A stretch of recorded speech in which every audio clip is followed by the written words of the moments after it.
The Cortado is an increasingly popular espresso-based coffee beverage. It's one of my favorites. We want to tell you what it is and how you can make it today. This is Will, I'm Marco from Cortado Coffee. Let's get into it. A Cortado is thought to have actually originated in the northern region of Spain. That's right. But if you look it up, it's kind of hard to figure out anything further than that, so you can kind of make up your own story. And Cortado actually means to cut, cortar in Spanish, which means the milk is cutting the acidity of the espresso. It's usually equal parts espresso and milk, so we do double shots at Methodical, so it's 2 ounces of espresso and roughly 2 ounces of milk to make a 4-ounce beverage.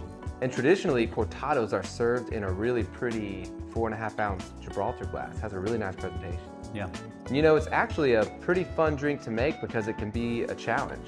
You have to make sure that you're steaming the milk properly, and the milk fills up the glass really quickly. So if you want to make pretty latte art, you have to be really on top of it. All right, let's make one.